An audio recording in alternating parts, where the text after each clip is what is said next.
Everyone, Good afternoon, sir. good afternoon. Good afternoon sir. Good afternoon. Good afternoon. Good afternoon. ठीक है, तो मेरे ख्याल से आज हम नया टॉपिक शुरू करेंगे, है ना। दैट इज योर, आपके मैं एनसीईआरटी देख रहा था, काफी कुछ तक आपने कवर कर लिया, है ना। कि मतलब एनसीईआरटी इसलिए क्या मतलब एनसीईआरटी हम पढ़ना चाहते हैं, एनसीईआरटी से चैप्टर की ट्रैकिंग करनी है। तो एनसीईआरटी के से चैप्टर की अगर हम ट्रैकिंग करें ना, तो ये ट्रैकिंग करने के लिए अच्छा एक डिवाइस होता है। क्या क्या कर लिया हमने, मेरे ख्याल से हमने उधर का ग्रेविटेशन कर लिया था।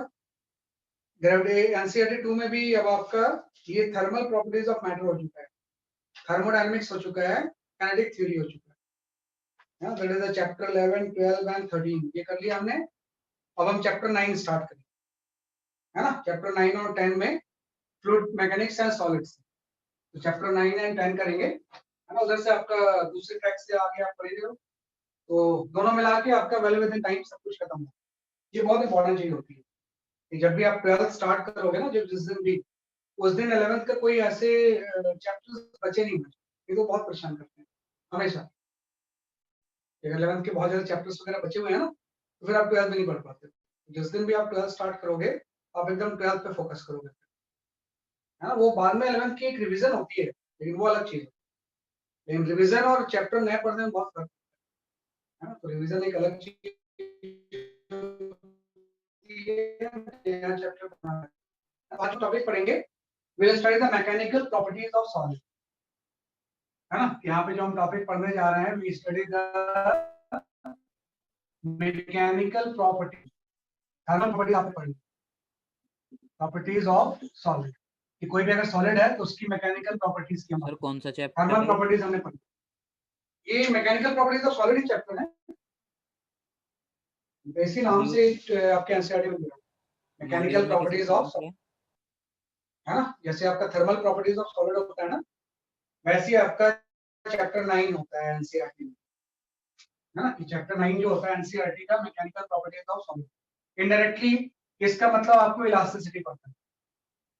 हमारे हिसाब से जो आपको टॉपिक पढ़ना है, will have to study the elasticity, है ना। कि मैकेनिकल प्रॉपर्टीज ऑफ सॉलिड्स में जो सब टॉपिक, ये एक ही टॉपिक है इसमें, that is known as elasticity, है ना। तो इसके बाद में आपको इलास्टिसिटी के बारे में पढ़ना है। तो एक्चुअली स्टार्टिंग में क्या था, जब हमने मैकेनिक्स से स्टार्ट की थी, तो मैंने बोला था सारी बॉडीज रिजिड होंगी, है ना। जो भी हम बॉडीज लेंगे रिजिड होंगे, लेकिन आपको पता है कि प्रैक्टिकली तो रिजिड बॉडी पॉसिबल है ही नहीं, कि जब भी आप किसी बॉडी पे फोर्स लगाओगे तो उसमें डिफॉर्मेशन पक्का हो, कम ज्यादा हो सकता है। तो उसी को हम डिफॉर्मेशन को ही हम इलास्टिसिटी चैप्टर में पढ़ते हैं कि भाई किसी बॉडी के ऊपर अगर आपने फोर्स लगाया, तो फोर्स का एक इफेक्ट तो एक्सलेट करना होता है, और दूसरा इफेक्ट होता है बॉडी के शेप या साइज में चेंज करना होता है। तो शेप एंड साइज की बात है, उसी को हम इलास्टिसिटी चैप्टर में पढ़ते हैं। तो सबसे पहले हम डिफाइन करते हैं कि इलास्टिसिटी होता है क्या, है ना। What is the elasticity. तो elasticity is property of body. जब भी आप इलास्टिसिटी की बात करोगे, तो elasticity is the property of body, है ना, due to which, right, it tries to, due to which it tries to regain its shape, regain its original shape, original shape, है ना। once deforming force is removed, once deforming force is removed, है ना, कि deforming force is removed, है ना। ये body की जो प्रॉपर्टी होती है, इसी को हम बोलते हैं इलास्टिसिटी। मतलब जो ज्यादा अपने ओरिजिनल शेप को रिगेन करेगा वो ज्यादा इलास्टिक होगा, और जो कम करेगा वो कम इलास्टिक, है ना। तो मतलब सिंपल सा ये है कि सपोज आपने बोला ये कोई बॉडी थी, है ना। आपने क्या किया, दोनों एंड से इसमें कुछ फोर्स लग रहा है, तो दोनों एंड से, इसी को हम डिफॉर्मिंग फोर्स बोलते हैं। जस्ट जो फोर्स हम एक्सटर्नल लगा रहे हैं, इसी को हम क्या बोलते हैं, जैसे कि आपके डिफॉर्मिंग फोर्स। तो जैसे हम फोर्स लगाएंगे तो इसके लेंथ में चेंज हो जाएगा, है ना। किस तरह से इसके लेंथ में क्या होगा, जैसे कि आपका चेंज होगा, है ना। तो ऑब्वियसली लेंथ में जो चेंज हो जाएगा, तो अब इसका लेंथ हो जाएगा L प्लस डेल्टा है। इस डिफॉर्मिंग फोर्स की वजह से इसका लेंथ हो जाएगा L प्लस डेल्टा है। तो जैसे हम डिफॉर्मिंग फोर्स हटाएंगे, तो बॉडी अपने ओरिजिनल लेंथ में आने की कोशिश करेगी। तो बॉडी की इसी प्रॉपर्टी को हम क्या बोलते हैं, जैसे कि आपका इलास्टिक, कि जब तक आप डिफॉर्मिंग फोर्स लगा के इसको आपने स्ट्रेच कर दिया, जैसे हम डिफॉर्मिंग फोर्स बढ़ाएंगे तो जिस प्रॉपर्टी की वजह से बॉडी अपने ओरिजिनल शेप को रिगेन करती है उसी को हम क्या बोलते हैं, जैसे आपकी इलास्टिसिटी, है ना। तो इलास्टिसिटी की बेसिक डेफिनेशन आपकी है ना। अब इसका जाता है कि कुछ टर्मिनोलॉजी जो कि आप वैसे भी जानते हो, है ना, कि कुछ टर्मिनोलॉजी हम यहाँ पे पढ़ते हैं। तो सबसे पहला जो इलास्टिसिटी में टर्मिनोलॉजी आप पढ़ते हो, वी डिफाइन द स्ट्रेस, है ना, कि सबसे पहला जो टर्म हम डिफाइन करते हैं यहाँ पे, वी डिफाइन स्ट्रेस, है ना। स्ट्रेस को आपको पता है कि हम सिग्मा से डिनोट करते हैं, स्ट्रेस का जो सिंबल होता है वो क्या होता है, कि आपका सिग्मा होता है। तो सबसे पहले जो आप चीज डिफाइन करोगे, है ना, कि यहाँ पे जो चीज हम सबसे पहले डिफाइन करते हैं, वे डिफाइन स्ट्रेस, है ना, कि यहाँ पे जो टर्म हम डिफाइन करेंगे, एक्सक्यूज मी वे सर, डिफाइन, सर जो डिफॉर्मिंग फोर्स होता है वो किसी भी डायरेक्शन में लग सकता है? आप कहीं भी लगा दो तो आपके ऊपर डिपेंड करता है, हाँ, कैसे भी लगा सकते हैं डिफॉर्मिंग फोर्स, है ना। डिफॉर्मिंग फोर्स किसी भी डायरेक्शन में उससे फर्क नहीं पड़ता है। डिफॉर्मिंग फोर्स कि जो फोर्स इस बॉडी को डिफॉर्म करना है, क्योंकि हम लेंथ बढ़ाना चाहते हैं तो लॉन्गिट्यूडनली लगाएंगे, तभी तो लेंथ चेंज होगा। जैसे हम डिफॉर्मिंग फोर्स हटाएंगे तो जिस प्रॉपर्टी की वजह से आप ओरिजिनल शेप में आएगा, इसी को हम क्या होता है, सिर्फ आपकी इलास्टिसिटी। तो इलास्टिसिटी में जो सबसे पहला डेफिनेशन होता है वो स्ट्रेस होता है। तो ध्यान रखना, स्ट्रेस की डेफिनेशन ये होती है कि stress is defined as a restoring force per unit area, है ना, कि स्ट्रेस को जब भी हम डिफाइन करेंगे ये होता है restoring force per unit area, है ना। तो एक नया टर्म आ गया, deforming force per unit area नहीं, बल्कि restoring force per unit area. तो restoring force per unit area को हम क्या बोलते हैं, जैसे कि आपका स्ट्रेस बोलते हैं। जैसे आपने बोला यहाँ पे इस तरह से कोई आपकी रॉड, है ना, तो हम क्या करेंगे कि जैसे आप इस रॉड के दोनों एंड में या एक एंड में, दोनों एंड में फोर्स लगा के इसको स्ट्रेच करना चाहूंगा, तो इसमें इंटरनल फोर्सेस डेवलप होती है। जैसे आप दोनों एंड में फोर्स लगाएंगे ना, तो इसमें एक इंटरनल रिस्टोरिंग फोर्स डेवलप होती है। भाई कोई भी इसका मैं क्रॉस सेक्शन अगर आइडेंटिफाई करूं, है ना, तो इसमें एक रिस्टोरिंग फोर्स डेवलप होता है, एफ, है ना, जो कि मशीनें अलग होंगी। अगर ये पूरी चीज इक्विलिब्रियम में है तो डिफॉर्मिंग फोर्स और रिस्टोरिंग फोर्स क्या होता है, जबकि आपके सेम होते हैं। तो जब भी हम कहीं पे डिफॉर्मिंग फोर्स लगाते हैं तो यहाँ पे इंटरनल रिस्टोरिंग फोर्स डेवलप होती है। जो यहाँ पे एफआर है ना, this is known as a internal restoring, internal restoring force, है ना। रिस्टोरिंग इसलिए बोलते हैं क्योंकि ये बॉडी को अपने ओरिजिनल शेप में रिस्टोर करने की है। अगर आप जैसे स्प्रिंग फोर्स है रिस्टोरिंग, स्प्रिंग के किसमें स्प्रिंग फोर्स रिस्टोरिंग होता है, वैसे अगर हम इसको स्प्रिंग की तरह स्ट्रेच करें, है ना, तो वापस बाद इसमें एक इंटरनल फोर्सेस डेवलप होंगे, उसी को हम बोलते हैं इंटरनल रिस्टोरिंग फोर्सेस। और यही internal force restoring force current area जो होता है वो क्या होता है, जैसे कि आपके स्ट्रेस होता है। तो जब भी आप स्ट्रेस को डिफाइन करोगे तो स्ट्रेस की डेफिनेशन आपकी होगी सिंपल सा रिस्टोरिंग फोर्स करंट एरिया। अगर ये वाला क्रॉस सेक्शनल एरिया ये है, हाँ, ये जो होता है इस केस में this is cross sectional area, ये बॉडी का क्या हो जाएगा, जैसे कि आपका क्रॉस सेक्शनल एरिया। तो जो cross sectional area restoring force per unit cross sectional area होता है, उसी टर्म को हम क्या होता है, जैसे कि आपका स्ट्रेस। ये तो टर्म हो गया स्ट्रेस। दूसरा एक टर्म आता है उसको हम बोलते हैं स्ट्रेन। ये जो इसमें सेकंड टर्म आएगा that term is known as strain. तो स्ट्रेन के बारे में भी हम जानते हैं, है ना, कि जैसे आप स्ट्रेस अप्लाई करोगे इस बॉडी के लेंथ में चेंज, है ना, कि बॉडी के लेंथ में क्या होगा, जैसे कि आपका चेंज। तो स्ट्रेन जो होता है इसको हम इस तरह से डिफाइन करते हैं कि strain is defined as a fractional change in, sir sir उसको इंटरनल रेस्टोरिंग फोर्स क्यों कहते हैं? इंटरनल फोर्स से तो होता है, एक्सटर्नल तो आपने एफ किया है, ये रिस्टोरिंग फोर्स इंटरनल फोर्स है। अगर मैं पूरे को सिस्टम ले लूं तो ये फोर्स तो कंसीडर आप नहीं करोगे ना, बॉडी के अंदर डेवलप होता है, जैसे टेंशन डेवलप होता है वो इंटरनली तो होता है। टेंशन जो डेवलप होगा वो रिस्टोरिंग फोर्स ही होता है।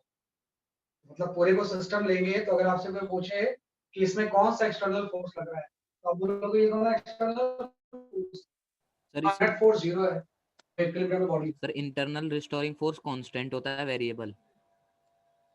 अगर अप्लाइड फोर्स कांस्टेंट है तो रिस्टोरिंग फोर्स भी कांस्टेंट होगा, किसी केस में वेरिएबल भी हो सकता है। तो सर अप्लाइड फोर्स के डायरेक्टली प्रोपोर्शनल होगा। हाँ, मतलब दोनों अगर इक्विलिब्रियम में है तो अप्लाइड फोर्स और रिस्टोरिंग फोर्स सेम होते हैं। कि अगर इक्विलिब्रियम की अगर हम बात करें तो अप्लाइड फोर्स और रिस्टोरिंग फोर्स क्या होंगे? सेम। हाँ, इक्विलिब्रियम और कहाँ से ओरिजिनेट करते हैं सर? कहाँ से ओरिजिनेट करते हैं सर? बेटा वो मॉलिक्यूलर लेवल पे ओरिजिनेट, मतलब मॉलिक्यूलर इंटरेक्शन की वजह से, जैसे इलेक्ट्रोमैग्नेटिक नेचर की होती है। जो इंटरनल रिस्टोरिंग फोर्स टेंशन जैसे इलेक्ट्रोमैग्नेटिज्म नेचर का होता है, वैसे सर तो टेंशन एक रिस्टोरिंग फोर्स है। बिल्कुल, टेंशन किसी भी रॉड के लिए रिस्टोरिंग फोर्स। हाँ भाई, रॉड के केस में या वायर के केस में tension is the restoring force. Spring के केस में spring force is the restoring force. Tension is the restoring force. वही पूरे बॉडी के लिए इंटरनल ही होता है। तो इंटरनल जो फोर्स होता है उसी का हम बोलते हैं रिस्टोरिंग फोर्स। यहाँ में जस्ट आपने बोला कि व्हाट इज स्ट्रेन, तो जो स्ट्रेन होता है ये होता है फ्रैक्शनल चेंज इन, है ना, fractional change in dimension, fractional change in dimension of volume. भाई जब भी आप कोई फोर्स लगाओगे तो जो डायमेंशन में फ्रैक्शनल चेंज होगा उसी को हम क्या होता है आपका स्ट्रेन, फ्रैक्शनल चेंज इन डायमेंशन और वॉल्यूम। जैसे इस केस में आपसे पूछा जाए स्ट्रेन क्या होगा, तो स्ट्रेन को एप्सिलॉन सिंबल से शो करते हैं, और ये हो जाएगा कि अगर ओरिजिनल लेंथ इसकी L थी और अब इसकी लेंथ अगर L प्लस डेल्टा L हो गई, अब अगर इसकी length L plus delta L हो गई है तो इसमें जो चेंज इन लेंथ हुआ है डेल्टा L हो गया और ओरिजिनल लेंथ L है, जो फ्रैक्शनल चेंज होगा वो डेल्टा L बाई L हो गया। जो स्ट्रेन होगा ये आपका डेल्टा L बाई L हो गया।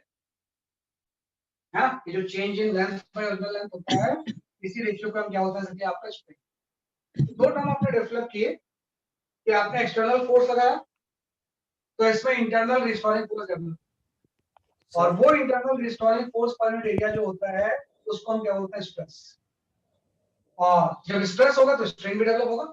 स्ट्रेन क्या हो जाएगा? Change in length by original length.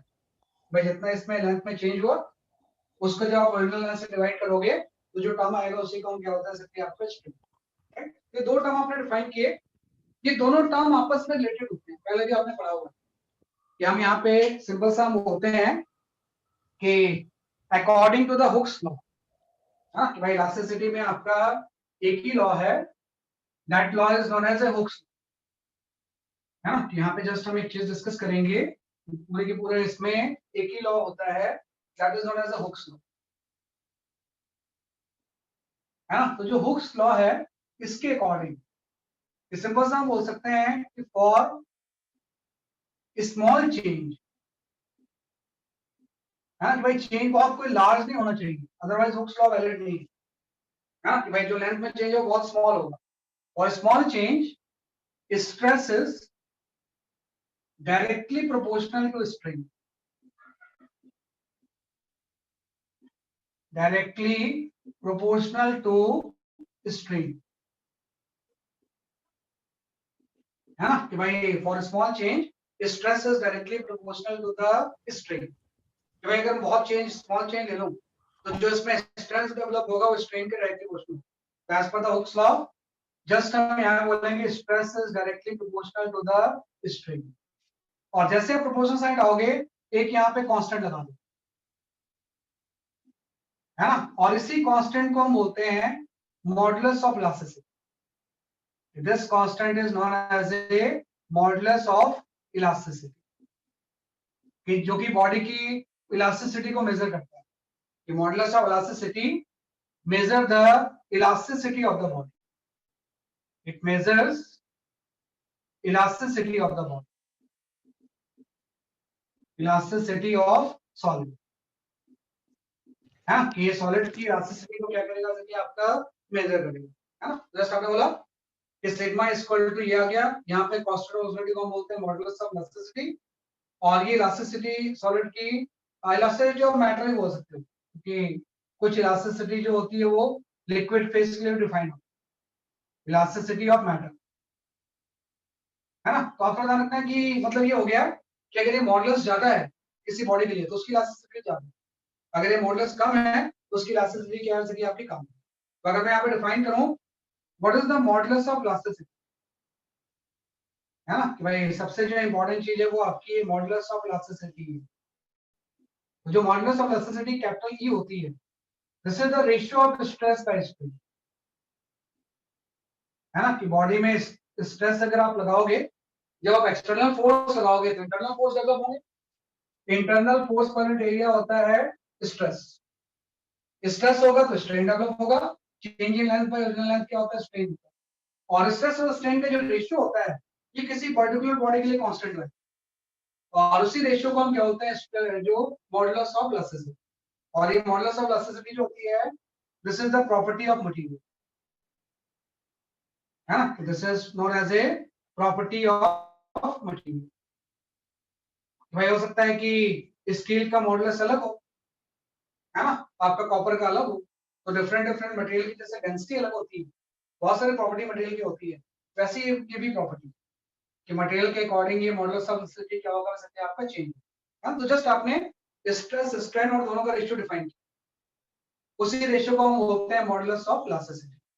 अब ये जो मॉडुलस ऑफ इलास्टिसिटी होता है ये भी तीन तरह का होता है, हाँ, based on the applied force, कि फोर्स हम कैसे अप्लाई कर रहे हैं। जैसे किसी ने पूछा था कि भाई फोर्स हम कैसे अप्लाई करेंगे, तो बहुत तरीके हैं फोर्स अप्लाई करने, तो उसके बेसिस पे जो आपका मॉडुलस ऑफ इलास्टिसिटी भी होती है, इसकी तीन कैटेगरीज है। हाँ, सबसे पहले जो मॉडुलस हम डिफाइन करते हैं, हाँ, वो होता है यंग्स मॉडुलस। अगर हम बात करें मॉडुलस ऑफ इलास्टिसिटी की, मॉडुलस ऑफ इलास्टिसिटी, है ना, तो इसकी भी तीन तरह की होती है। सबसे पहले अगर हम डिफाइन करें तो हम डिफाइन करते हैं यहाँ पे यंग्स मॉडुलस। यंग्स मॉडुलस ये आप डिफाइन करते हैं, हाँ, तो जो यंग्स मॉडुलस होता है इसको आप वाई से शो करते हो, और वाई जो होता है ये होता है longitudinal by strain, longitudinal stress by strain, by longitudinal strain. Modulus of elasticity, अब ये टॉपिक किस चीज का है? बेटा मॉडुलस ऑफ इलास्टिसिटी के टाइप्स हैं। Alright sir. भाई modulus of elasticity strength by strain होता है, इसके टाइप्स हैं। तो पहला जो टाइप है उसको हम बोलते हैं यंग्स मॉडुलस। तो यंग्स मॉडुलस क्या होता है, longitudinal stress by longitudinal strain, है ना। लॉन्गिट्यूडनल स्ट्रेन का मतलब हो गया चेंज इन लेंथ। मॉडुलस के actually measure resistance to change, measures resistance to right change in length, हाँ, कि किसी बॉडी पे अगर हम फोर्स लगाएं तो जितना ज्यादा वो लेंथ में चेंज को अपोज करेगा उसकी मॉडुलस यंग्स मॉडुलस उतनी ज्यादा होगा। यंग्स मॉडुलस का मतलब हम बात कर रहे हैं चेंज इन लेंथ की, और चेंज इन लेंथ का मतलब हो जाएगा longitudinal stress by longitudinal strain, है ना, लेंथ वाइज। हाँ, तो जब भी हम जो डिस्कस कर रहे थे कि भाई इस तरह से अगर कोई आपका रॉड है या कोई बॉडी है, इसके दोनों एंड से जैसे हम फोर्स लगाऊंगा, है ना, तो यहाँ पे अगर मैं क्रॉस सेक्शनल एरिया कोई आइडेंटिफाई करूंगा, ये क्रॉस सेक्शनल एरिया कोई ए है, तो इसमें एक इंटरनल फोर्सेस डेवलप हो जाएंगे, है ना, रिस्टोरिंग फोर्स डेवलप हो इंटरनल, और यही restoring force per unit area क्या होता है, स्ट्रेस होता है। तो बेसिकली वही चीज है कि अगर ये स्ट्रेस सिंपल होता है तो फिर लॉन्गिट्यूडनल का मतलब क्या है, रखना जब भी आप यहाँ पे लिखोगे लॉन्गिट्यूडनल स्ट्रेस, जब आप यहाँ पे लिखोगे what is the longitudinal stress, तो जो आप पे रिस्टोरिंग फोर्स होगा ये force Fr into n by area, हाँ, भाई इसमें जो लॉन्गिट्यूडनल स्ट्रेस की बात कर रहे हैं वो होता है नॉर्मल रिस्टोरिंग फोर्स, है ना, कि Fr के सब्सक्रिप्शन में आपने n लगाया है, n का मतलब हो जाएगा normal restoring force, restoring force मतलब ऐसा रिस्टोरिंग फोर्स जो कि एरिया के परपेंडिकुलर, है ना, यहाँ पे जो रिस्टोरिंग फोर्स डेवलप हो गया है वो क्रॉस सेक्शनल एरिया के कैसे कि आपके परपेंडिकुलर। तो जब भी हम लॉन्गिट्यूडनल स्ट्रेस की बात करेंगे तो रिस्टोरिंग फोर्स तो होगा, लेकिन वो रिस्टोरिंग फोर्स जो भी आप एरिया लोगे उसकी कैसा होगा, परपेंडिकुलर। तो normal restoring force per unit area क्या होता है? लॉन्गिट्यूडनल स्ट्रेस होता है। ऐसे आपको पता है कि जैसे लॉन्गिट्यूडनल स्ट्रेस ये आ गया तो लॉन्गिट्यूडनल स्ट्रेंथ से तो हम चेंज इन लेंथ की बात करते हैं। अगर मैं यहाँ पे बात करता हूँ लॉन्गिट्यूडनल स्ट्रेन की, if I talk about the longitudinal strain epsilon, ये आपको हो जाएगा डेल्टा एल बाई एल, है ना? ये क्या हो जाएगा कि आपका डेल्टा एल बाई एल, भाई जैसे आपने फोर्स बढ़ाया तो इसमें डेल्टा एल से चेंज हो, तो change in length bye original length क्या हो जाएगा? Longitudinal strain. और इसी का जो रेशियो होगा इसको हम बोलते हैं यंग्स मॉडुलस। तो जो यंग्स मॉडुलस होगा यहाँ पे ये आपका हो जाएगा restoring force per unit area divide by change in length per original length. तो यहां से आप देखो रिस्टोरिंग फोर्स की वैल्यू आ जाएगी, ये रिस्टोरिंग फोर्स की वैल्यू आ जाएगी YA by L into delta. तो आप देखो ये रिलेशन स्प्रिंग जैसा ही तो है, हाँ भाई ये जो रिलेशन है इसमें और स्प्रिंग में क्या रिलेशन चेंज है? कुछ भी नहीं चेंज है, सब कुछ सेम है। भाई जो स्प्रिंग फोर्स जो होता है वो स्प्रिंग के केस में रिस्टोरिंग फोर्स होता है, तो restoring force is equal to some constant into change in length आ गया। भाई जब आप स्प्रिंग फोर्स जो पढ़ते थे तो स्प्रिंग फोर्स वाला ये तो होता था माइनस के,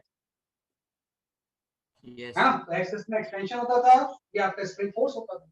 वैसे यहाँ में भी है, यहाँ से अगर मैं रिस्टोरिंग फोर्स निकालूं तो YA by L into delta L हो जाएगा। तो ये जो YA बाई L होगा ये एक कांस्टेंट आ जाएगा, कांस्टेंट वैल्यू कांस्टेंट आ गया। कि जैसे अगर इसको हम एक स्प्रिंग मान लें, अब तक तो हम रॉड को रिजिड मानते थे, पूरा रोटेशनल डायनामिक्स तक, जब तक आप मैकेनिक्स में रोटेशन पढ़ोगे, रोटेशन तक किसी बॉडी में कोई डिफॉर्मेशन आपको लेनी है, है ना? रोटेशन तक तो जो भी आप सर्कुलर मोशन पढ़ रहे हो उन सब चीजों में there is no change in length, कोई हम टोटल बात नहीं कर रहे हैं। जब इस पे आते हैं तो पहली बार हम चेंज की बात, कि बॉडी में चेंज भी हो सकता है, तो उसी चेंज को जब हम मेजर करते हैं तो यहाँ से आपकी चीज आ गई। तो आप देखो कि जैसे स्प्रिंग में स्प्रिंग कांस्टेंट होता है, इस रॉड का भी स्प्रिंग कांस्टेंट जैसे एक टर्म, उसको हम क्या होते हैं YA बाई, वो डिपेंड करेगा Young's modulus, area and length के ऊपर। तो यहाँ से एक चीज आ गई कि सबसे पहले जो आपने यहाँ पे मॉडुलस डिफाइन किया जो कि सबसे ज्यादा यूज होता है, सबसे ज्यादा आपका यंग्स मॉडुलस ही यूज होने वाला है। बाकी मॉडुलस भी हम पढ़ेंगे लेकिन वो बहुत ज्यादा यूज नहीं होता, सबसे ज्यादा इसी फॉर्मूले के ऊपर आएगा, स्ट्रेस बाय स्ट्रेन, यहाँ से रिस्टोरिंग फोर्स की वैल्यू है that is the YA by L into क्या आ गया? Change in length. ये आपका आ गया यंग्स मॉडुलस। लेकिन कुछ मॉडुलस और भी हैं जो कि थ्योरेटिकली आपको जानने चाहिए। तो जो आपका दूसरा मॉडुलस हम पढ़ते हैं इसको हम बोलते हैं शेयर मॉडुलस, है ना? जो सेकंड मॉडुलस आप यहाँ पे पढ़ते हो, we study the shear modulus, we talk about the shear modulus. हाँ, शेयर मॉडुलस को कई बार हम मॉडुलस ऑफ रिजिडिटी भी बोलते हैं, मॉडुलस ऑफ रिजिडिटी, है ना? कि शेयर मॉडुलस को ही हम क्या बोलते हैं? मॉडुलस ऑफ रिजिडिटी, है ना? तो शेयर मॉडुलस जो होता है वो ये होता है, शेयर मॉडुलस को आप G से शुरू करते हो, और शेयर मॉडुलस होता है shear stress by shear strain, by shear strain, है ना? ये आपका shear stress by shear strain हो जाएगा, है ना? तो इसको हम नॉर्मली इन दोनों के रेशियो को हम बोलते हैं बेसिकली आपका शेयर मॉडुलस, है ना? तो ध्यान रखना ये शेयर स्ट्रेस नया काम आ गया है, वह शेयर स्ट्रेस होता गया है ना? ये एक टर्म हम डिफाइन करते हैं शेयर स्ट्रेस। तो शेयर स्ट्रेस को आप इस तरह से डिफाइन करोगे, shear stress is restoring force per unit area, होता तो restoring force per unit area ही है, force per unit area, right, developed due to applied right tangential force, tangential force। तो ये दोनों में फर्क आ गया कि जब हम लॉन्गिट्यूडनल की बात कर रहे थे तो फोर्स नॉर्मल था, है ना? हम बोलते थे नॉर्मल रिस्टोरिंग फोर्स, लेकिन यहाँ पे जो फोर्स हम बात कर रहे हैं कौन सा फोर्स है? टेंजेंशियल। आप शेयरिंग का मतलब समझना क्या होता है? शेयरिंग प्रोसेस ये होती है जैसे कोई इस तरह से अगर मैं बुक ले लूं, है ना, और इसको इस तरह से मैं अगर स्लाइड करना चाहूँ तो बुक का एक एंड जो है ना वो इस तरह से सर इंक्लाइन प्रॉपर दिख नहीं रहा है। स्लाइड करती है, हर लेयर एक दूसरे के ऊपर स्लाइड करती है, तो इस प्रोसेस को हम शेयरिंग बोलते हैं। हाँ, भाई शेयरिंग जब भी हम बात करेंगे तो इस तरह से हो सकता है। सर जो आपने दिखाया वो दिखा नहीं। सर Center कैप में मिडिल आ से गया। बाहर हो रहा है थोड़ा। अभी दिखा रहे हैं, अभी दिखा रहे हैं बेटा, अभी दिखा रहे हैं, अभी दिखा रहे हैं, दूसरे बुक लाता हूँ, इसमें नहीं दिख रही है ना कि भाई यहाँ पे अगर हम बात करेंगे तो ये आपका आ गया, जैसे कोई बुक है, अगर आप इसको इस तरह से स्लाइड करोगे तो इस प्रोसेस को हम शेयरिंग बोलते हैं। कि जब एक लेयर टेंजेंशियल फोर्स लगाओगे ना इसके ऊपर आप, तो फोर्स आप कैसा लगा रहे हो, टेंजेंशियल। जब टेंजेंशियल फोर्स लगाएंगे तो कोई लेंथ में चेंज नहीं हो रहा है, बल्कि इस तरह से एक लेयर दूसरे के ऊपर स्लाइड करती है। तो जब स्लाइडिंग इस तरह से होती है तो इसी को हम शेयरिंग, हाँ, तो सिंपल से आपने बोला कि shear stress is simply defined as a restoring force per unit area developed due to the applied tangential force।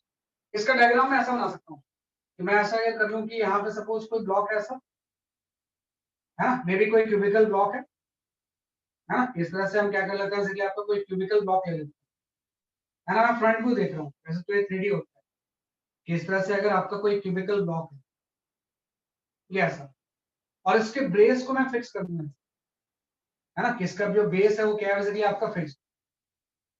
इस क्यूबिकल ब्लॉक को मैं कैसे कर दूं, बेसिकली आपके बेस को मैं फिक्स कर दूं, और यहाँ पे मैं ऐसे फोर्स लगाऊं टॉप एंड पे, इसी को हम बोलते हैं टेंजेंशियल फोर्स।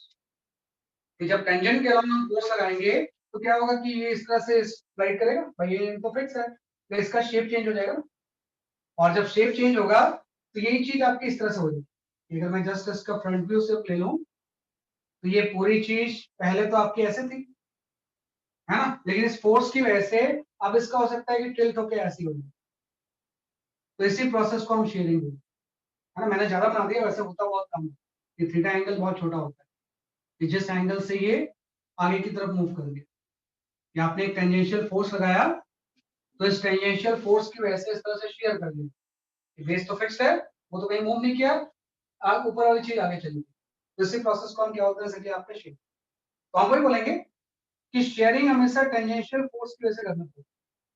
वही मैंने बोला कि जो शेयर स्ट्रेस होता है ये आपका होता है restoring tangential force per unit. तो हम यहाँ पे लिख देंगे कि शेयर स्ट्रेस की जो वैल्यू होगी ना ये आपकी हो जाएगी restoring tangential force Fr into T, जैसे उसमें Fr इंटू एन था, नॉर्मल फोर्स था, इसमें Fr इंटू क्या हो जाएगा, टी डिवाइड बाई एरिया, है ना, एरिया आप ये वाला ले लोगे, भाई जिस एरिया के फोर्स टेंजेंशियल, है ना, कि जिस एरिया के फोर्स आप टेंजेंशियल लगा रहे हैं वो आपका एरिया आ जाएगा।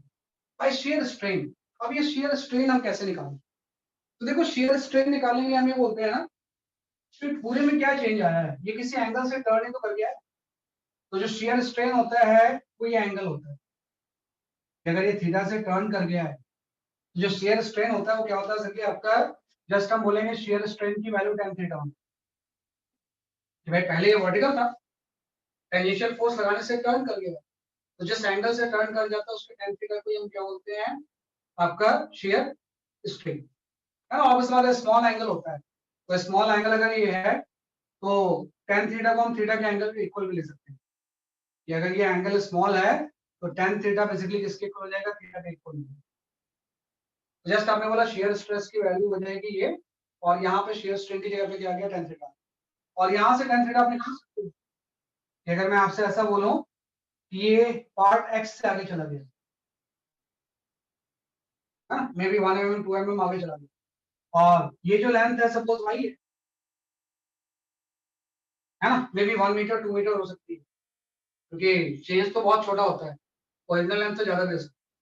यहाँ से tan थीटा की वैल्यू जो होगी वो x बाई y हो जाएगी, तो अल्टीमेटली हम लिख सकते हैं कि जो ये वाला टर्म होगा ये आपका हो जाएगा restoring tangential force per unit area, और tan थीटा की जगह पे हम x बाई y को या तो ध्यान रखना दोनों में चेंज है, यहाँ पे normal restoring force per unit area है और स्ट्रेन की जगह पे चेंज इन लेंथ पर, तो इसमें कोई लेंथ में तो चेंज हुआ नहीं, शेप ही तो चेंज हो गया ऐसा टिल्ट कर लिया, तो उसके लिए जो इसमें स्ट्रेन होता है वो एंगल के टर्म्स में लिखते हैं, tan थीटा होगा, और ये फर्दर किसके इक्वल हो जाएगा, x बाई y। तो ये जो प्रोसेस होता है इसी को हम बोलते हैं शेयर। ये जो रेशियो होता है this is known as shear modulus. तो कई इंजीनियरिंग डिजाइन में शेयर मॉडुलस भी हाई होना चाहिए, अदरवाइज वो स्लाइड करके चीजें डैमेज होती है। भाई कोई भी चीज जब ब्रेक होती है ना तो सिर्फ वो इलोंगेट होके ब्रेक नहीं होगी, इलोंगेशन एंड कंप्रेशन से भी ब्रेक हो सकती है, लेकिन स्लाइड करके भी तो ब्रेक हो सकती है। तो अगर हम स्लाइड करके ब्रेक होने से किसी चीज को रोकना चाहते हैं तो उसके लिए उसका शेयर मॉडुलस हाई होना चाहिए, है ना। शेयर मॉडुलस अगर ज्यादा होगा तो इजीली वो स्लाइड नहीं करेगा, है ना। तो ध्यान रखना। तो सेकंड जो मॉडुलस है this is known as shear modulus.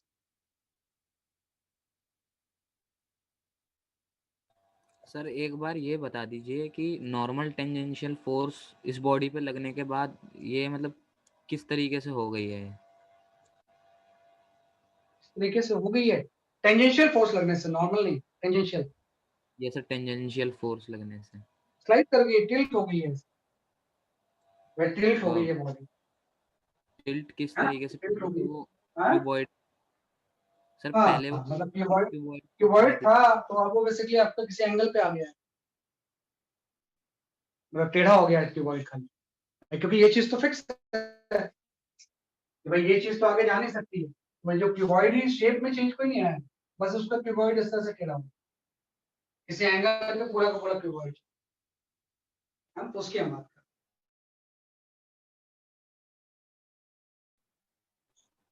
कर रहे हैं। किसी एंगल पे आ गई, बेस फिक्स है वहीं पे, है ना। बेस क्या है बेसिकली आपकी फिक्स,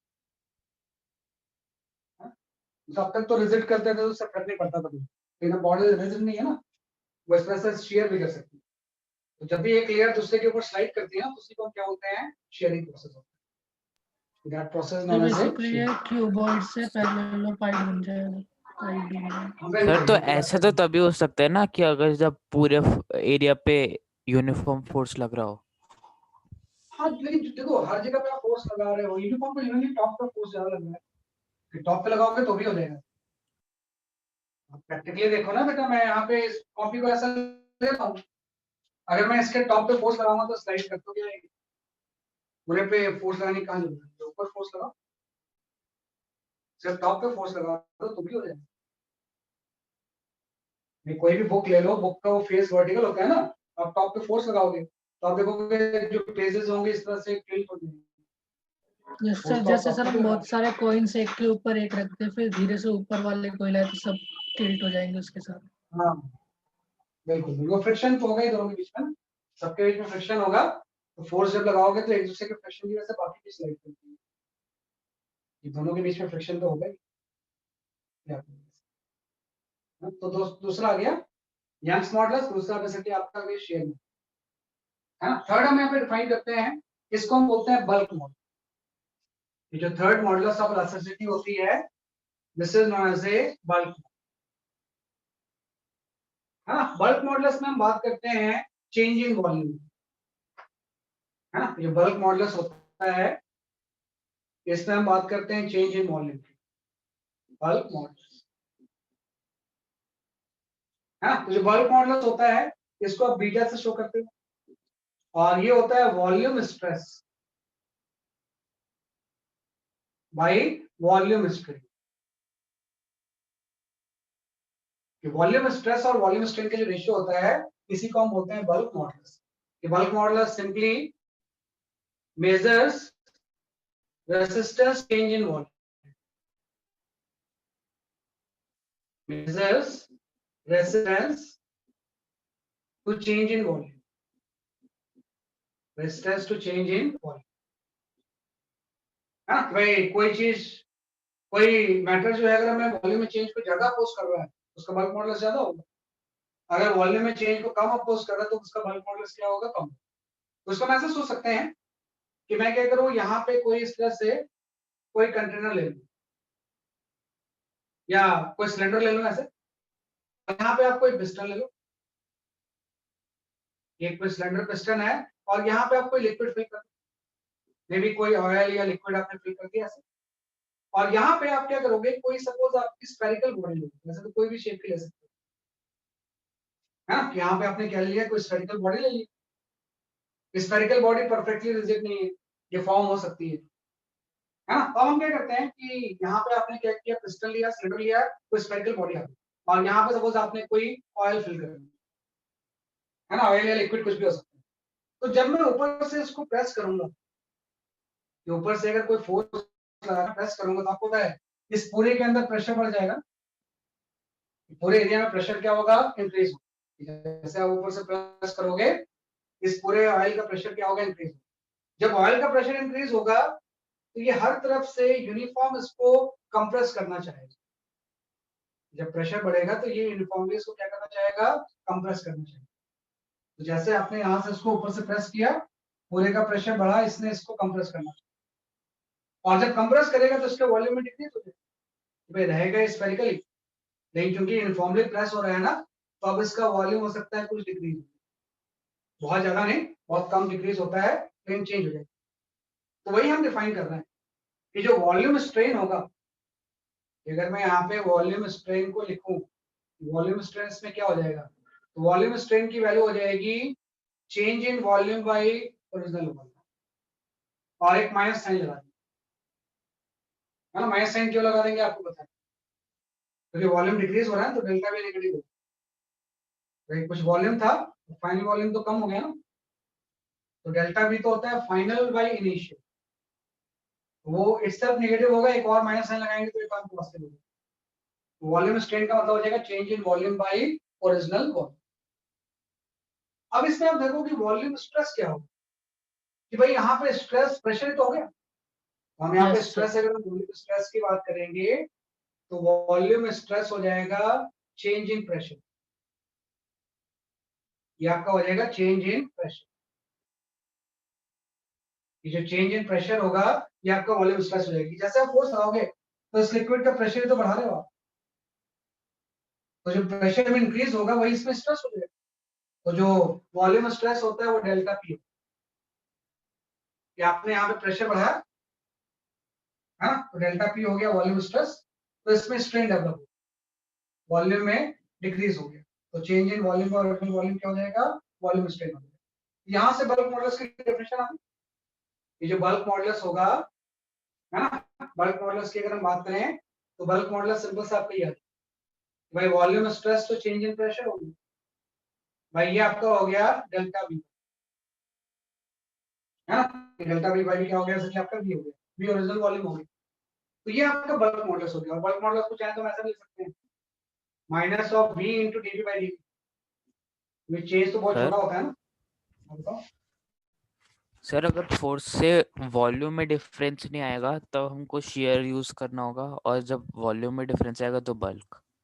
बल्क यूज करना होगा, इसमें देखो वॉल्यूम में कोई डिफरेंस नहीं है, बिल्कुल सही बोल कि भाई जब मैं यहाँ पे फोर्स अप्लाई कर रहा हूँ टेंजेंशियली तो वॉल्यूम थोड़ी चेंज होगी, है ना, टेंजेंशियल फोर्स लगाया तो वॉल्यूम उतना ही रहेगा, लेकिन इसमें क्या है ना, वॉल्यूम कंप्रेस हो गया हर तरफ से, जब यूनिफॉर्मली हर तरफ से फोर्स लगता है तो एक्चुअली शेप तो वही रहेगा, इसके वॉल्यूम में डिक्रीज होगा, तो हम बोलेंगे वॉल्यूम स्ट्रेस स्ट्रेन की वैल्यू ये होगी, और वॉल्यूम स्ट्रेस की वैल्यू चेंज इन प्रेशर, तो बल्क मॉडुलस सर इसी का वॉल्यूम इंक्रीज हो सकता है? वॉल्यूम हाँ एक्सपैंड भी हो सकती है चीज, लेकिन वही बात है, प्रेशर से वॉल्यूम कैसे इंक्रीज, अगर आप प्रेशर इंक्रीज करोगे तो वॉल्यूम बेसिकली आपका डिक्रीज ही होगा, इंक्रीज कैसे, वो तो फिर रिवर्स में उसको स्ट्रेच करना है। इलास्टिक बॉडी होगी और पहले हाई प्रेशर होगा, बाद में लो प्रेशर मैं का। यहाँ पे फोर्स हटा लूंगा तो अपने पोजीशन को रिस्टोर करना चाहिए, है ना, तो फिर उसमें वॉल्यूम इंक्रीज हो, मान लो मैं यहाँ से डिफॉर्मिंग फोर्स हटा दूं, मतलब मैंने स्ट्रेस हटा दिया, तो स्ट्रेस हटा देगा तो जिस प्रॉपर्टी की वजह से अपनी बॉडी को अपने शेप को रिगेन करना चाहिए, वही तो इलास्टिसिटी है। अगर रिजिड होती तो हम ये सब टॉपिक पढ़ ही नहीं रहे, यहाँ पे आपने डिफाइन कर दिया बल्क, कि बल्क मॉडुलस हो जाएगा delta P into delta V by, और बल्क मॉडुलस की वैल्यू हो जाएगी minus P into D by D, क्योंकि जो चेंज होता है बहुत छोटा होता है, तो इसलिए हम इसको डीवी बाई डीवी भी लिख सकते हैं। और जो बल्क मॉडुलस का रेसिप्रोकल कम होगा उसी को हम बोलते हैं कंप्रेसिबिलिटी, है ना, जैसे बल्क मॉडुलस का जो रेसिप्रोकल होता है this is known as a compressibility, तो इसको भी आप याद रखना, कई बार कंप्रेसिबिलिटी भी होता है, कि कंप्रेसिबिलिटी इज, है ना, reciprocal of bulk modulus, reciprocal of bulk modulus. जो बल्क मॉडुलस का रेसिप्रोकल होता है this is known as a compressibility. जो के कंप्रेसिबिलिटी होगा ये 1 बाई बीटा होगा। तो जिस भी सब्सटेंस का बल्क मॉडुलस ज्यादा होगा उसकी कंप्रेसिबिलिटी कम होगी। तो बल्क मॉडुलस तो अपोज करता है ना, और कंप्रेसिबिलिटी उसको फेवर करता है। तो दोनों चीजें टर्म क्या होती है, अपोजिट होती है। और ध्यान रखना बल्क मॉडुलस मैटर के तीनों फेज के लिए डिफाइंड है। यंग्स मॉडुलस तो सिर्फ हम सॉलिड में बात कर रहे हैं, शेयर सॉलिड एंड लिक्विड दोनों। जब हम यंग्स मॉडुलस की बात करेंगे चेंज इन लेंथ तो सिर्फ सॉलिड होगा, इसे सॉलिड में ही लेंथ में चेंज कर सकते हैं। जब हम लिक्विड की बात करेंगे उसमें अगर विस्कस लिक्विड है तो शेयर भी हो सकता है, और आपका शेयर मॉडुलस होगा उसके लिक्विड के केस है ना। लिक्विड के केस में क्या होगा, जैसे कि आपका शेयर मॉडुलस होगा, बल्क भी हो सकता है, और गैसेस के केस में बल्क मॉडुलस हो सकता है। तो जो बल्क मॉडुलस है ये मैटर के तीनों फेज के लिए वैलिड है। मैटर के लिक्विड में भी हो सकता है, सॉलिड में भी हो सकता है, गैसेस में भी हो सकता है। लेकिन आपको पता है किस चीज का बल्क मॉडुलस सबसे ज्यादा होगा, सॉलिड का, लिक्विड का, या गैस का? सॉलिड। अगर हम कंपेयर करें सर गैस सॉलिड का का, होगा। क्योंकि सॉलिड के वॉल्यूम में इजीली चेंज नहीं होगा ना, है ना। कि सॉलिड का वॉल्यूम इजीली चेंज थोड़ी होगा। यस तो सॉलिड के वॉल्यूम में इजीली चेंज नहीं होगा, मतलब उसका बल्क मॉडुलस ज्यादा। उसके बाद लिक्विड आ जाएगा, गैस इजीली कंप्रेस्ड हो जाता है, उसका वॉल्यूम में बहुत इजीली चेंज होता है, इसलिए उसका बल्क मॉडुलस क्या होगा, जैसे कि आपका कम। और ध्यान रखना कि जो बल्क मॉडुलस होता है वो तीनों फेज पे होता है। हम ऐसा लेकिन बोल सकते हैं कि bulk modulus of solid phase जो होगा this is greater than bulk modulus of liquid phase, and this is greater than bulk modulus of gases। हाँ, बल्क मॉडुलस में तीनों फेज में ये क्या होगा, जैसे आपका न्यूट्रल। बल्क मॉडुलस की बेसिक डेफिनेशन ये है कि minus v into D by क्या हो जाएगा, जैसे आपका डी ये आपको हो जाएगा बल्क। तो आपने तीन तरह के मॉडुलस डिफाइन किए जो कि modulus of elasticity, Young's, shear, bulk, है ना। ज्यादा यंग्स एंड बल्क यूज होता है, शेयर उतना ज्यादा यूज नहीं होता। बल्क कई जगह यूज करते हैं हम, यंग्स भी यूज करेंगे, शेयर बस डेफिनेशन वाइज आपको ना, उसको बहुत ज्यादा न्यूमेरिकल्स उसको ऊपर नहीं है।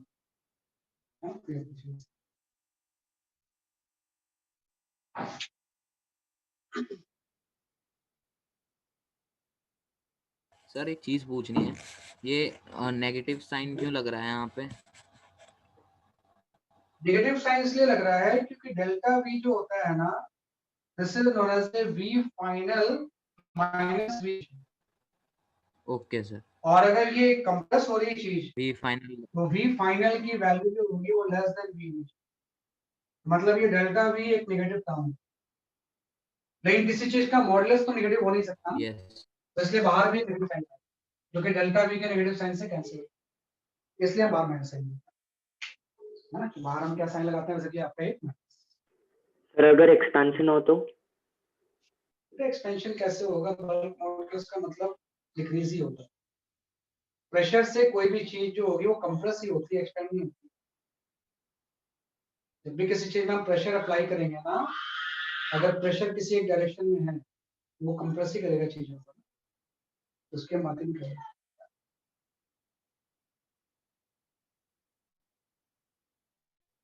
जैसे आप किसी सिलेंडर पिस्टन में प्रेशर अप्लाई करोगे वो कंप्रेस ही होगा ना, एक्सपेंड कैसे?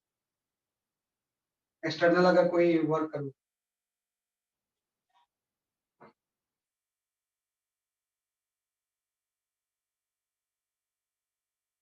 ये आपने डिफाइन किया इस तरह से, राइट।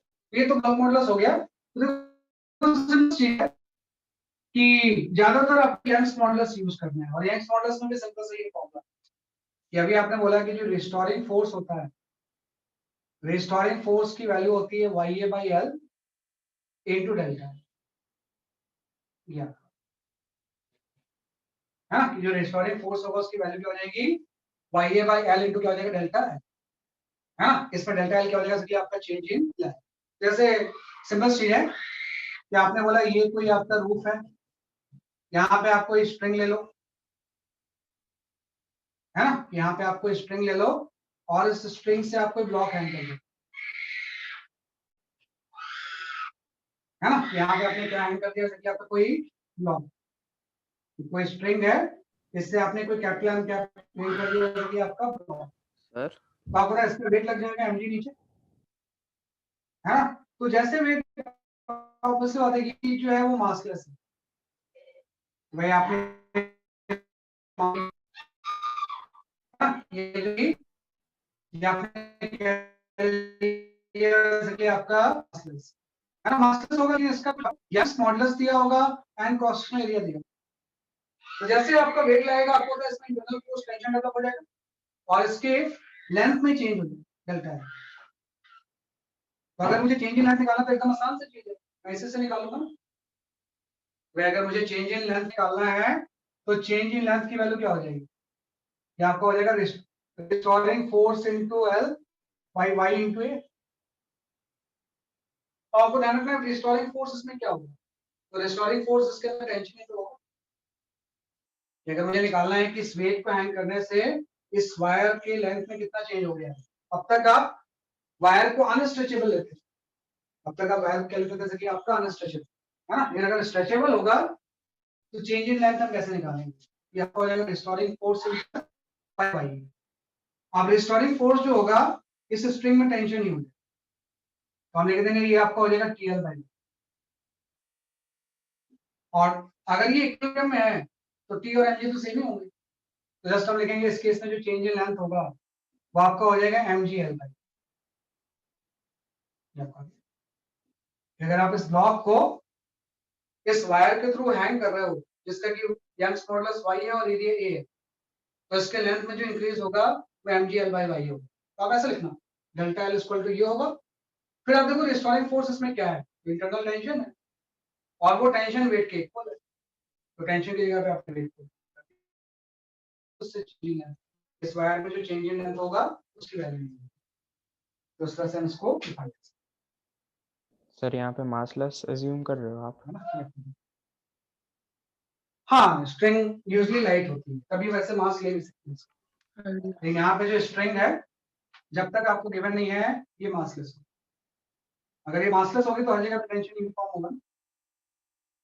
सिर्फ वेट हमने हैंड किया, कई बार इसका वेट भी होता है, ये बताऊंगा। तो इस तरह से we can find out the change in length. अब एक चीज आती है बड़ी इंपॉर्टेंट चीज है, हम यहाँ पे डिफाइन करते हैं elastic potential energy,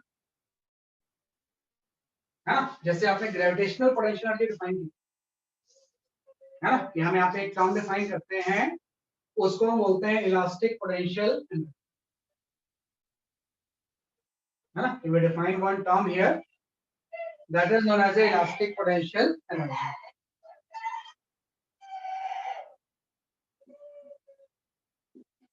elastic potential energy ये हम डिफाइन करते हैं कि भाई इलास्टिक पोटेंशियल एनर्जी क्या होगा, है ना, और ये कैसे हम कैलकुलेट करेंगे, बड़ा इंपॉर्टेंट डेरिवेशन इसका है कि what is the elastic potential energy. जैसे ग्रेविटेशनल पोटेंशियल एनर्जी होती थी वैसे हम इलास्टिक पोटेंशियल एनर्जी डिफाइन करते हैं। तो हम यहाँ पे बोलेंगे कि एक्सटर्नल वर्क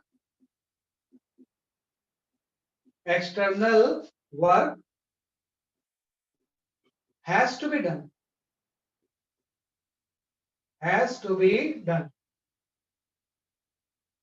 है ना, against external work has to be done to change the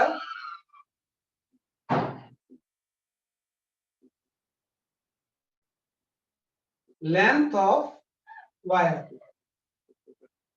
हाँ वेट फॉर अ मोमेंट, है ना, तो सर लाइट में प्रॉब्लम हो रही है अभी मैं बताता हूँ।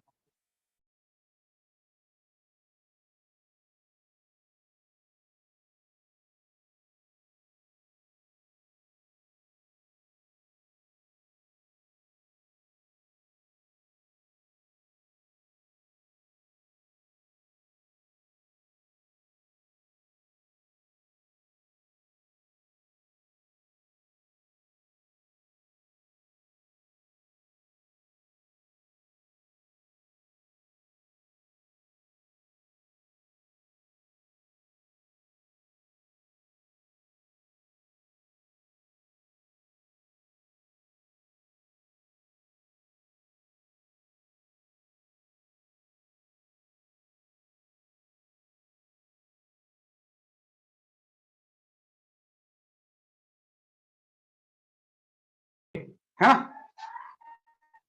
हाँ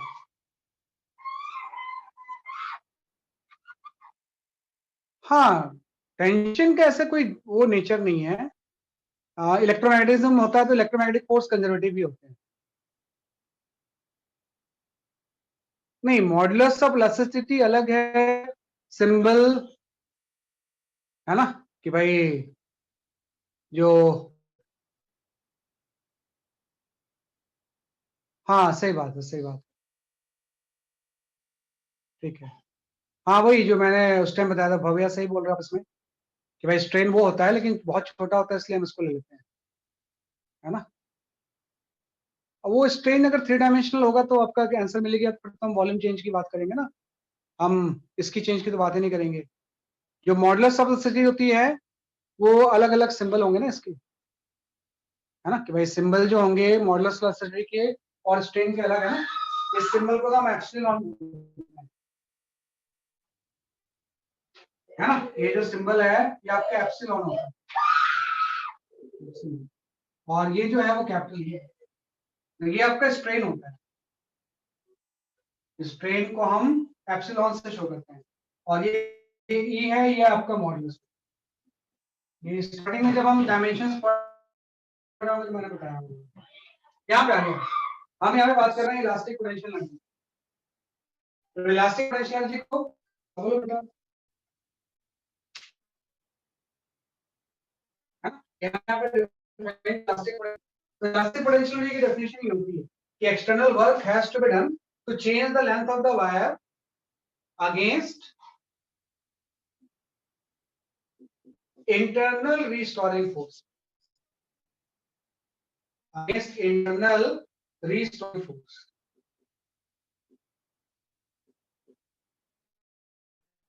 Restoring force store as elastic potential energy. Elastic potential energy. जैसे स्प्रिंग में पोटेंशियल एनर्जी, जैसे आप स्प्रिंग को खींचोगे तो स्प्रिंग पोटेंशियल एनर्जी बन जाएगी, वैसे इसमें भी अगर किसी स्प्रिंग को आप खींचोगे तो इंटरनल रिस्टोरिंग फोर्स के अगेंस्ट कुछ वर्क करना है, और वो वर्क कैसे स्टोर हो जाएगा इसमें as a elastic potential energy, है ना, कि वो इसमें कैसे स्टोर हो जाएगा as a elastic potential energy. क्योंकि पोटेंशियल एनर्जी हमेशा किसी फोर्स के अगेंस्ट वर्क में यूज होता है, जैसे ग्रेविटेशनल फोर्स के अगेंस्ट जो वर्क होता है वो ग्रेविटेशनल पोटेंशियल एनर्जी होती है, वैसे इंटरनल रिस्टोरिंग फोर्स के अगेंस्ट जो वर्क होगा वो क्या हो जाएगा, इसलिए आपकी इलास्टिक पोटेंशियल एनर्जी। तो देखो हम ये जानना चाहते हैं कि अगर किसी वायर के लेंथ में डेल्टा एल से चेंज हो रहा है, अगर कोई भी वायर है इसके लेंथ में अगर डेल्टा एल से चेंज हो रहा है तो उसमें कितनी इलास्टिक पोटेंशियल एनर्जी स्टोर है ना। जैसे आपने ये बोला कि यहाँ पे कोई वायर है, मे बी मास्टर्स हम ले लेते हैं कि ये आपका कोई वायर है, थोड़ा सा मैं थिक बना दूं कि अगर वायर है इसकी ओरिजिनल लेंथ एल है ना, इस वायर का यंग्स मॉडुलस y है और इसका क्रॉस सेक्शनल एरिया a है ना। तो अगर मैं इसको इस तरह से खींच के इसके ऊपर कोई फोर्स अप्लाई करूं मैं ऐसे, और इसको इस तरह से स्ट्रेच कर दूं, सपोज के लेंथ में मैंने इंक्रीज कर दिया डेल्टा एल, तो हम बोल रहे हैं जैसे हम इसमें कोई इस तरह से फोर्स लगा के कोई वर्क करेंगे तो वर्क इसमें कैसे स्टोर हो जाएगा एज ए पोटेंशियल, और उसी को हम क्या बोल रहे हैं इलास्टिक पोटेंशियल। तो थोड़ा ध्यान रखो कि जब आप वर्क निकालोगे तो प्रॉब्लम ये है ना, इसमें जो रिस्टोरिंग फोर्स होगा वो वेरिएबल होगा, इसमें जो रिस्टोरिंग फोर्स डेवलप होगा ना वो रिस्टोरिंग फोर्स वेरिएबल होगा। उसका रीजन है कि जैसे आप रिस्टोरिंग फोर्स निकालोगे तो रिस्टोरिंग फोर्स आपका ये हो जाएगा YA by L into delta L, है ना, YA by L into क्या हो जाएगा, डेल्टा एल हो जाएगा, और ये जो चीज होगी ये वेरिएबल होगी, है ना, भाई डेल्टा एल ही ले लो आप इसे, तो क्या होगा ना, अचानक से डेल्टा से स्ट्रेच थोड़ी होगा, धीरे धीरे स्ट्रेच होगा ना, तो जैसे जैसे डेल्टा एल चेंज होगा इसके अंदर का रिस्टोरिंग फोर्स भी चेंज होगा, तो मतलब ये जो रिस्टोरिंग फोर्स है वेरिएबल, और अगर ये रिस्टोरिंग फोर्स वेरिएबल है उसमें मुझे वर्क निकालना है, भाई कितना वर्क हो रहा है, तो वर्क मैं इस तरह से निकालूंगा इंटीग्रेट, वर्क की वैल्यू हो जाएगी F इंटू डी आर, जब भी कोई वेरिएबल फोर्स होता है तो उसकी वजह से वर्क हम कैसे निकालते हैं, इंटीग्रेट करते हैं, फोर्स इनटू डिस्प्लेसमेंट, है ना, कि फोर्स इनटू हम क्या ले लेंगे, जैसे कि आपका डिस्प्लेसमेंट। और रखना कैसे हम सॉल्व करते हैं इसे, कि भाई सीधे हम नहीं निकालते हैं, बल्कि हम ऐसा मान लेते हैं कि किसी इंस्टेंट में ये x से डिस्प्लेस हो चुका है, कि कितना एक्सटेंशन हो चुका है इसमें x, और अगर फर्दर dx और करना है तो कितना वर्क होगा। पहले आप ये निकालो, पहले आप ये मान लोगे कि किसी इंस्टेंट में अगर ये x से डिस्प्लेस हो चुका है, अगर फर्दर dx और करना है तो कितना वर्क होगा। हाँ, तो सिंपल सा पहले हम निकालेंगे work done to change the wire length, change the, ये एक important derivation, it's an important derivation. This is the work done to change the wire length by dx.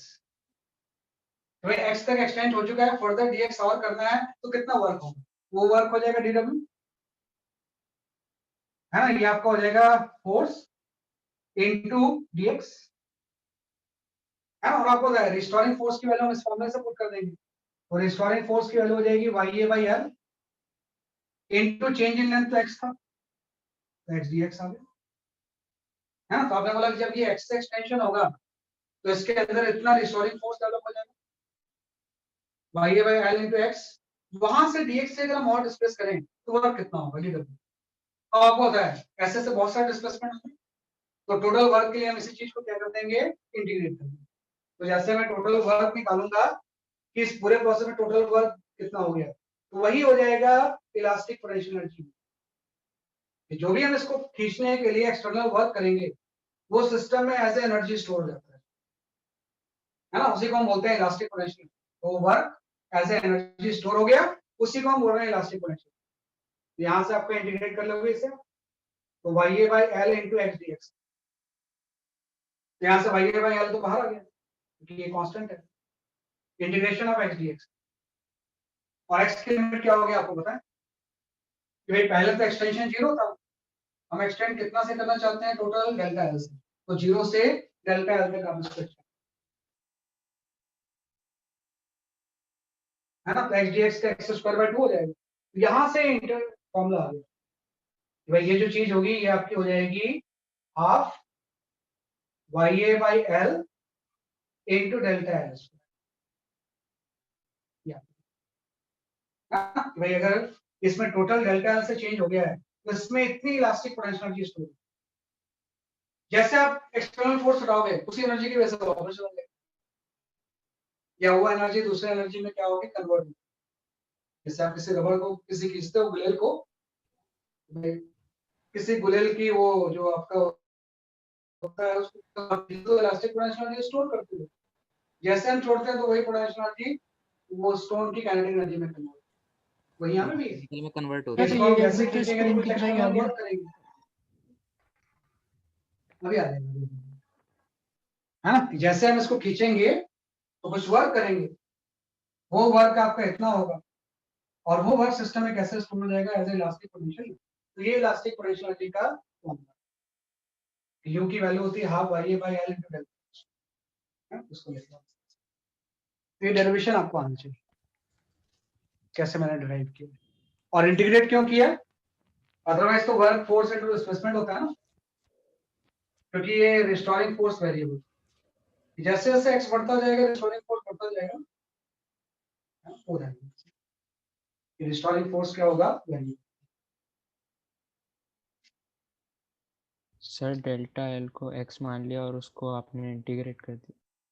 हाँ बिल्कुल सही, डेल्टा एल को आपने एक्स मान लिया और इंटीग्रेट कर दिया। वही रिस्टोरिंग फोर्स में कैसे निकालूंगा कि कितना लेंथ में चेंज हो चुका है, यहां से मैं इस तरह से लूंगा कि रिस्टोरिंग फोर्स किसी एक्स एक्सटेंशन के लिए हो जाएगा YA/L into x। तो जब ये एक्स से स्ट्रेच हो चुका होगा उस टाइम रिस्टोरिंग फोर्स कितना हो जाएगा, फर्दर dx और करना है तो वर्क कितना करना पड़ेगा, तो फोर्स इनटू डिस्प्लेसमेंट वर्क हो जाएगा।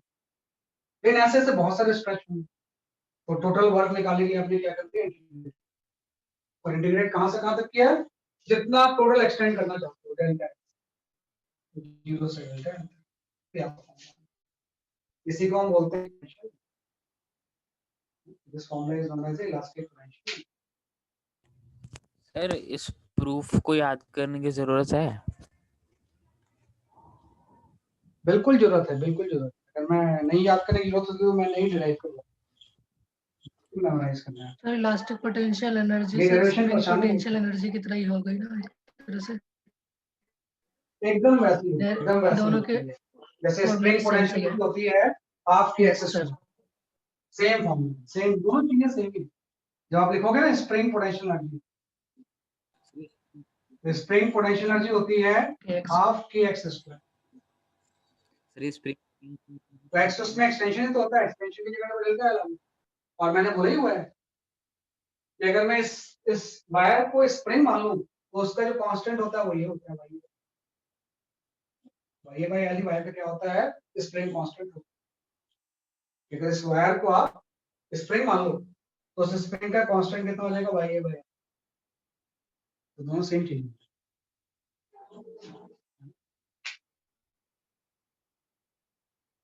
सर ये स्प्रिंग पोटेंशियल एनर्जी आगे आएगा इस चैप्टर में, या फिर आपने ये यहीं से डिराइव करा है? नहीं, मैंने यहीं से वो लिखा तो हुआ है। ये बेसिक से स्प्रिंग पढ़ाएंगे ना पोटेंशियल सर। एनर्जी आप वर्क एनर्जी चैप्टर में पढ़ोगे। अच्छा, नेक्स्ट चैप्टर आपका आएगा ना सर्कुलर के बाद, उस वर्क एनर्जी चैप्टर में स्प्रिंग एनर्जी उसमें आता है। मतलब दोनों चीजें सेम है वो बताना था, आप भले इसको मत जानो, इसको जानने की उतनी जरूरत नहीं है भैया, आप उसी को जानो। और डेरिवेशन इंपॉर्टेंट कैसे, तो आपने लिख लिया कि भाई अगर ये डेल्टा एल से स्ट्रेच हो गया है तो इसमें पोटेंशियल एनर्जी स्टोर होगी, और वो पोटेंशियल एनर्जी कितनी हो जाएगी, half Y A by L into delta L. इसी को कई बार हम थोड़ा सा डिफरेंट तरीके से लिख देते हैं, है ना, कि कई बार इसी फॉर्मूले को आप थोड़ा सा डिफरेंट तरीके से लिखते हो, और वो आप लिखते हो इस तरह से कि जो स्प्रिंग पोटेंशियल एनर्जी होगी तो आप लिख देते हो half of stress into strain into volume, एक ही चीज होती है। हाँ, किसी को आप कैसे लिख दोगे, half of stress into strain into volume, हाँ, कि half of stress into strain into हम क्या लिखेंगे, जैसे कि आपका वॉल्यूम लिखेंगे, है ना। आप इसको देख लो भाई, इसको उसी टर्म्स में आप ले आओगे, हाँ, कि half of stress into strain into volume की वैल्यू भी अगर हम पुट करें तो वही चीज आ जाएगी। तो भाई स्ट्रेस क्या हो जाएगा, स्ट्रेस हो जाएगा restoring force per unit area, strain इसमें हो जाएगा change in length bye original length, और वॉल्यूम उस वायर का एरिया इनटू लेंथ, उस वायर का वॉल्यूम कितना हो जाएगा, एरिया इनटू लेंथ। तो जब मैं ये सारी चीजें पुट करूंगा वही आ जाएगी, जब मैं सारा पुट करूंगा तो वही चीज आ जाएगी, क्योंकि जो रिस्टोरिंग फोर्स है उसकी वैल्यू भी आती है इस तरह से। या तो ये भी एक फॉर्म होता है, एक ही चीज होती है दोनों, हाँ, या इसी को कई बार हम लिख लेते हैं half of stress into strain into volume की जगह, है ना। ये जो स्ट्रेन है इसकी जगह पर मैं ये लिख सकता हूँ Young's modulus into stress,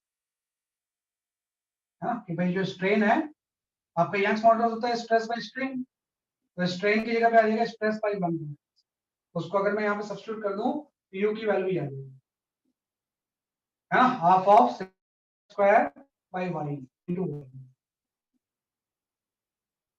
it does just different form, जैसे ये फॉर्मूला है इसी को फॉर्म में लिख के हम ऐसे लिख सकते हैं, इसी को ऐसा लिख सकते हैं। तो न्यूमेरिकल सॉल्व हम इससे करते हैं, न्यूमेरिकल सॉल्व करने के लिए हम ये form use half of square by Y, ये होता है इलास्टिक पोटेंशियल।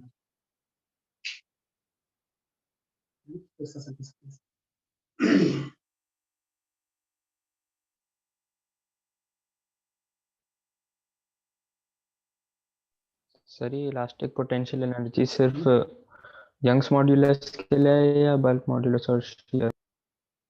सबके लिए होती है, सबके लिए होती है, लेकिन ये फॉर्मूला यंग्स मॉडुलस है ना, वैसे तो सबकी होगी, सबकी होगी, लेकिन फॉर्मूला जो हम जानते हैं वो यंग्स मॉडुलस की,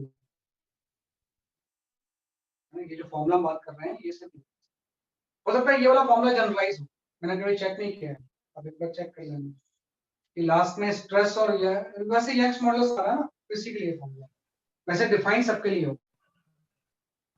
जब भी हम वर्क करेंगे तो एनर्जी स्टोर होगी और वो एनर्जी विधान का मेन फॉर्मूला ड्राइव करके आप ये लेके आए हो, इसी के डिफरेंट फॉर्म और ये कई बार यूज होता सर हम शेयर के लिए भी दूसरों यही के यूज लिए कर सकते हैं। सर जैसे है। दूसरों के लिए उसके लिए शेयर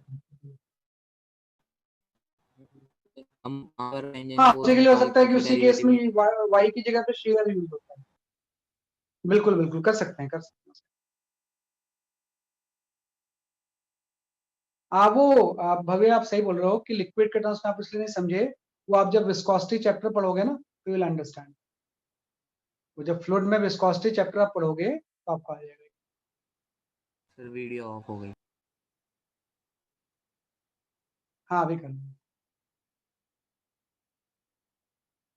हाँ integration of F into D R होता है वर्क की वैल्यू, वर्क की जो वैल्यू होती है ना वो इंटीग्रेशन ऑफ डी आर ही होती है। जैसे वर्क आप लिखते हो ना, वर्क आप पढ़ते थे कि वर्क इक्वल टू होता है एफ डॉट डी, ये तो आप पढ़ते थे। तो ये वर्क की डेफिनेशन थी इफ फोर्स इज कांस्टेंट, है ना। अगर वेरिएबल है तो वर्क को हम इंटीग्रेट करते हैं, तो आप कुछ भी ले लो, एफ डॉट डी एस ले लो, है ना, या इस डी एस की जगह पे डी आर ले लो। डी आर डिस्प्लेसमेंट ही है, डी एस नहीं है। हाँ डी आर और डी एस के आंसर की आपकी सी है, दिस द डिस्प्लेसमेंट।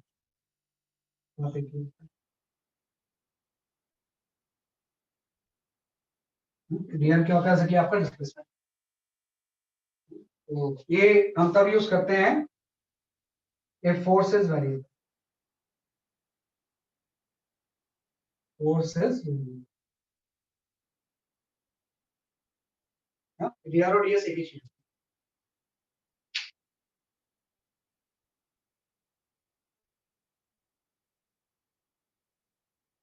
क्योंकि रिस्टोरिंग फोर्स वेरिएबल था इसलिए आपने इंटीग्रेट किया, क्योंकि फोर्स चेंज होता रहेगा ना तो सीधे तो निकाल नहीं पाएंगे, तो स्मॉल के लिए निकाल के इंटीग्रेट कर, है ना, कि स्मॉल के लिए निकाल के हम क्या कर देंगे इसको इंटीग्रेट,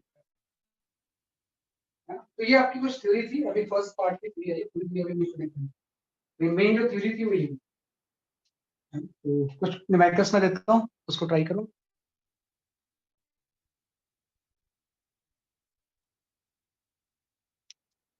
है ना, ये हम कर सकते हैं ऐसे। तो एक दो न्यूमेरिकल्स से विल गेट टू नो, है ना, ये सारी चीजें अपने आप ही रिकैप हो जाएगी। फिजिक्स में क्या है ना, न्यूमेरिकली थ्योरी को सपोर्ट करता है। थ्योरी ऐसे तो एक सिंपल चीज होती है, मेन उसका इंसाइट तभी होता है जब उसके बेस पे आप न्यूमेरिकल को सॉल्व।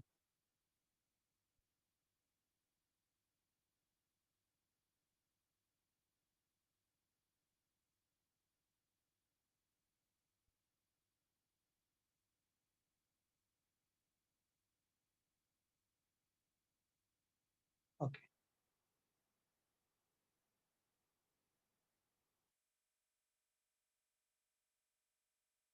चलो, ये बहुत सिंपल सा क्वेश्चन है, इसको करते हैं पहले।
इसके बाद एक जो क्वेश्चन दूंगा ना उससे बहुत सारी चीजें आपकी क्लियर, ये तो जस्ट एक फॉर्मूला बेस्ड क्वेश्चन है।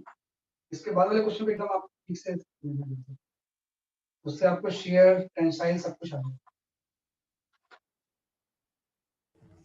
सर ग्रेविटेशनल एक्सेलरेशन 10 लेनी है। हाँ, जी की वैल्यू 10 ले लो या कुछ देख लो डाटा के हिसाब से, अगर 9.8 से सिंपलीफाई हो रहा है तो वो ले लो। जी की वैल्यू तो आपको डाटा के हिसाब से लेनी है। अगर कैलकुलेशन 9.8 से इजी आ रही है तो वो ले लो।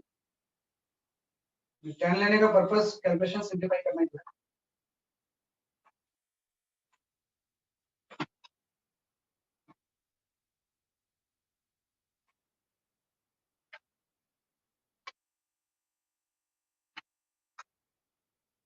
कल की क्लास आप देखो बहुत सारा सर्कुलर मोशन इसमें यूज होगा। सर्कुलर मोशन पे काफी कंसेप्ट इसमें यूज होगा।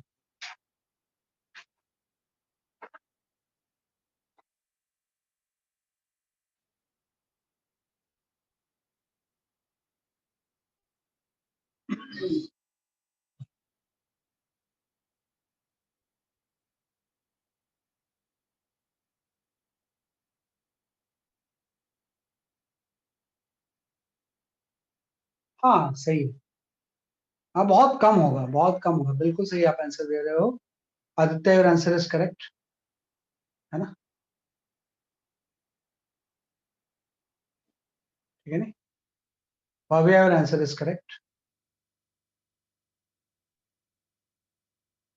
है ना? हाँ Suhana your answer is correct.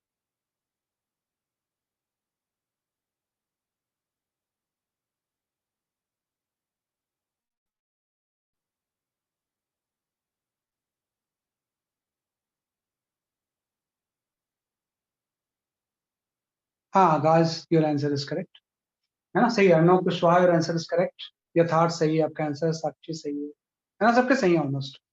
मेरे ख्याल से ध्रुव मैं आपका आंसर देख नहीं पा रहा हूँ यार। हाँ पता नहीं, आप फिर से भेज दो। निहाल योर आंसर इज करेक्ट।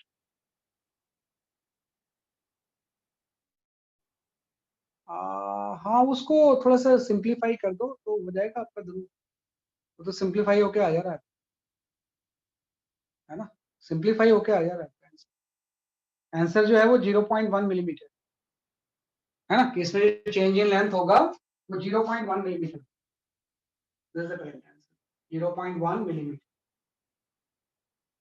है ना? ये आंसर, या 10 टू द पावर -4 मीटर, है ना? कि 0.1 मिलीमीटर या 10 पावर -4 मीटर। एकदम अभी आपने फॉर्मूला पढ़ा है कि भाई इस केस में जो चेंज इन लेंथ होता है वो होता है mgl by y, है ना? mgl by y तो होता है, तो इसमें सब कुछ दिया हुआ है ना? कि under a load of 10 kg, तो 10 आपका आ गया। g की वैल्यू 9.8 पुट कर दो, ज्यादा अच्छा रहेगा। ये नीचे 19.6 का 4 मीटर है। यंग्स मॉडुलस की यूनिट पास्कल ही होगी, न्यूटन पर मीटर स्क्वायर। प्रेशर और यंग्स मॉडुलस की यूनिट सेम होती है। ये आपका हो गया 2 × 10 पावर 11 पास्कल। पास्कल का मतलब हो जाएगा न्यूटन मीटर स्क्वायर, न्यूटन पर metre square into area. Area आपको दिया है 19.6 मिलीमीटर स्क्वायर, तो मिलीमीटर स्क्वायर को मीटर स्क्वायर में कन्वर्ट करेंगे तो 10 पावर -6 तो उसको सॉल्व करेंगे 9.8 से 2 कैंसिल, उसे ये 4 वाला टर्म कैंसिल हो जाएगा और आपका ये आंसर है। जो चेंज इन लेंथ होती है बहुत ज्यादा नहीं होती है ना, वायर को हैंग करेंगे तो चेंज इन लेंथ बहुत कम होती है। चलो इसके बाद एक क्वेश्चन और जो कि मेनली आज के लेक्चर को समराइज करेगा, फिर से हम सॉल्व कर लेंगे। हाँ सही, अंकुश सही आपका आंसर। चलो एक क्वेश्चन में देखता हूँ, ये मुझे ठीक लगता है क्वेश्चन में। मुझे लगता था ये क्वेश्चन एससी वर्मा का है, लेकिन आज मैंने एससी वर्मा में देखा, मुझे दिखा नहीं कहीं, तो फिर मुझे कहीं और से लेना। ये वाला सॉल्व कर लो।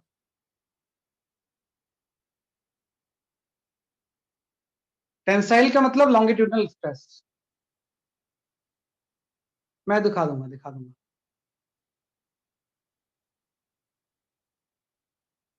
मैं दिखा दूंगा बाद में।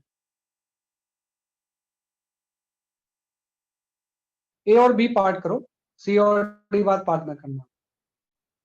Solve A and B part.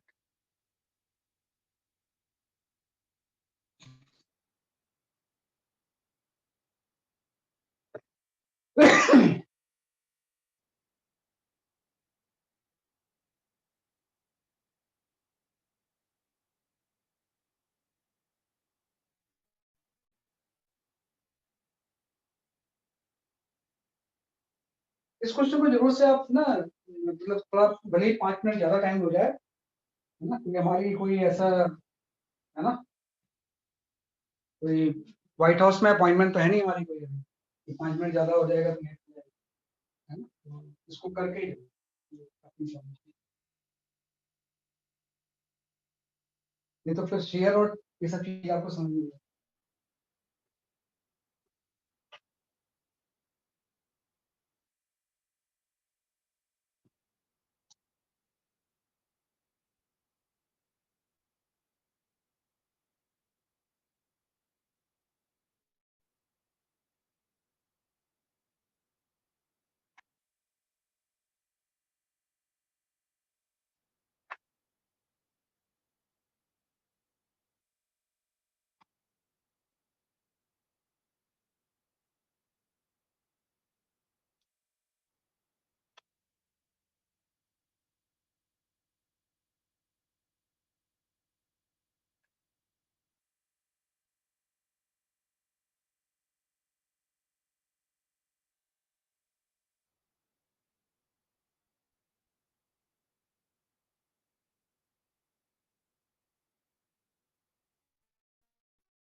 आप में एफ आ सकता है, ए आ सकता है, थीटा एंगल आ सकता है।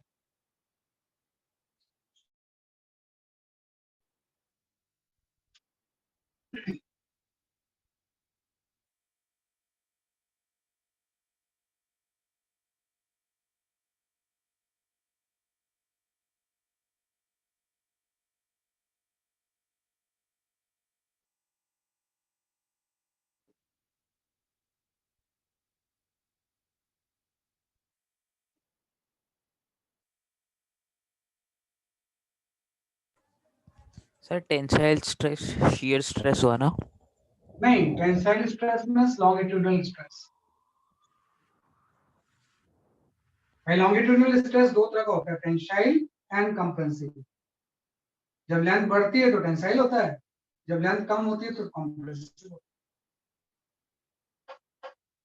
है। दोनों वो खींचेंगे तो टेंसाइल हो जाएगा, जब कंप्रेस करेंगे तो कंप्रेसिव हो जाएगा। दोनों लॉन्गिट्यूडनल होते हैं, क्योंकि सेकंड पार्ट में तो शियर स्ट्रेस भी पूछ रहे हैं।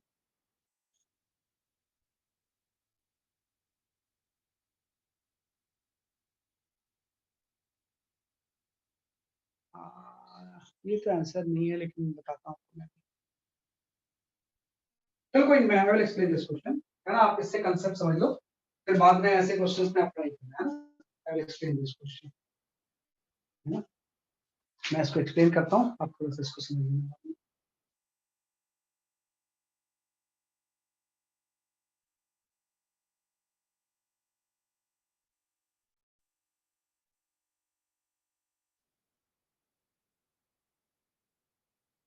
Just I will explain, wait, एकदम ध्यान से इसको समझना, तो आपको सारा कांसेप्ट आ जाएगा।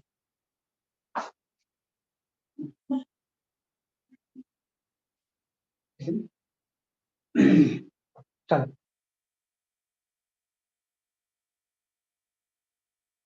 हाँ विवेक कुमार, आपका आंसर काफी हद तक सही है ना, मैं अभी एक्सप्लेन करता हूँ, है ना। विवेक का आपका आंसर सही है, बाकी तो आंसर मुझे नहीं दिख रहा है ठीक अभी। मैं एक्सप्लेन करता हूँ, इसमें कुछ कंसेप्ट है वो आपको यूज करना होता है। देखो, आप ध्यान देना इसमें कि क्या पूछ रहा है ये, कि दोनों साइड से अगर हम एफ फोर्स लगाएं, तो दोनों साइड से एफ फोर्स लगाएंगे ना, तो इसके हर जगह पर रिस्टोरिंग फोर्स एफ के इक्वल आ जाएगी। रिस्टोरिंग फोर्स की वैल्यू किसके इक्वल हो जाएगी, एफ। वैसे होता है जैसे कोई अगर स्प्रिंग बैलेंस है ना, कि अगर स्प्रिंग बैलेंस को दोनों साइड से हम एफ से खींचें, तो जो स्प्रिंग बैलेंस की रीडिंग होती है ना, वो एफ ही तो होती है। स्प्रिंग बैलेंस की रीडिंग क्या हो जाएगी, एफ होगी। यहाँ पे ऐसे कि दोनों साइड से खींचने में ऐसा एफ हो जाएगा। इसके अंदर जो इंटरनल फोर्सेस डेवलप होंगे वो सारे एफ के इक्वल होंगे, है ना। इंटरनल फोर्सेस कितने हो जाएंगे,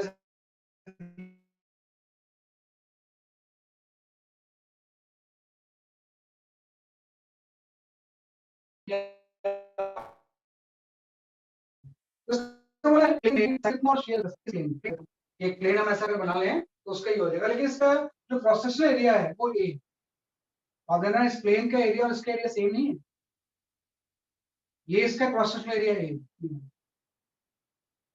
दिस इज लेकिन आपको जो निकालना है वो इस प्लेन में निकालना है, जो कि प्लेन इस वर्टिकल से कितना एंगल बना रहा है, थीटा से। तो आप ध्यान रखना इसका एरिया डिफरेंट हो जाएगा ना। तो अगर मैं इसका एरिया निकालूं तो इसका एरिया अगर मैंने ए डैश ले लिया तो आप देखो ए डैश का ये प्रोजेक्शन ही तो है, ए डैश का ये वाला ए जो है प्रोजेक्शन तो है, और प्रोजेक्शन का मतलब कंपोनेंट ही तो होता है।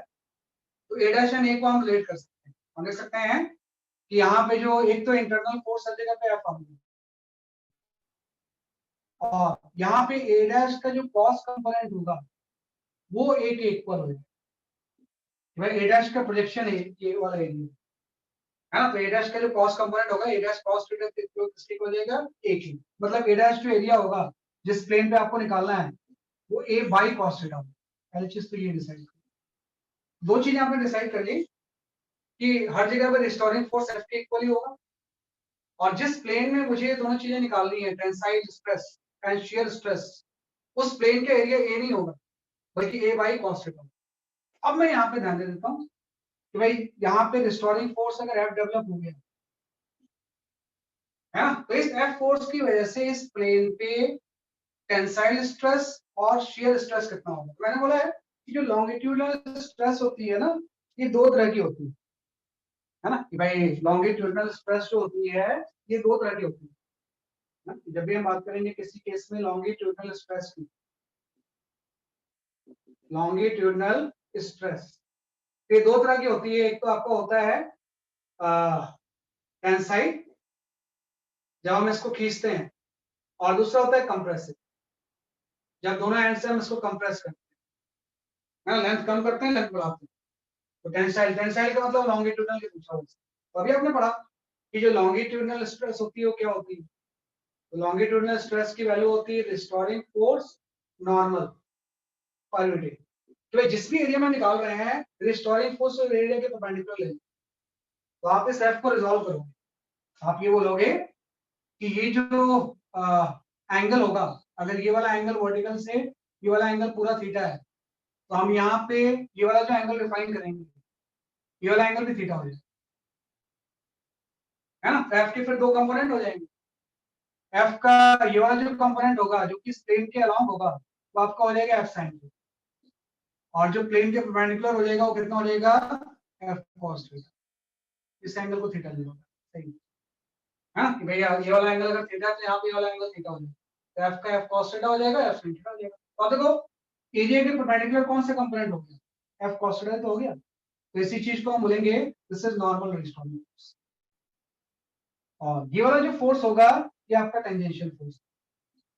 तो लॉन्गिट्यूडनल में हम नॉर्मल फोर्स लेते हैं, और शेयर में क्या लेते हैं, जैसे कि आपका टेंजेंशियल फोर्स। हम यहाँ पे ले लेते हैं कि अगर मुझे लॉन्गिट्यूडनल या टेंसाइल स्ट्रेस निकालना है तो हम यहाँ पे ले लेंगे एफ कॉस। भाई एरिया, एरिया ध्यान रखना ए नहीं लेना है, ये तो सिंबल होता है जस्ट कि फोर्स बाय एरिया फॉर्मूला होता है इसका। एरिया की जगह पे ए डैश ले लेंगे जिसमें आपको निकालना, और ए डैश की वैल्यू इटसेल्फ किसके इक्वल आपको पता है, ये cos theta equal cos theta के। तो जो नॉर्मल स्ट्रेस होगा इस केस में वो आपका हो जाएगा एफ कॉस स्क्वायर थीटा। तो फर्स्ट पार्ट का आंसर है दिस इज टेंसाइल, इसमें जो टेंसाइल स्ट्रेस डेवलप होगा वो इतना। अब आ जाते हैं शेयर पे, आप यहाँ पे निकालोगे शेयर स्ट्रेस।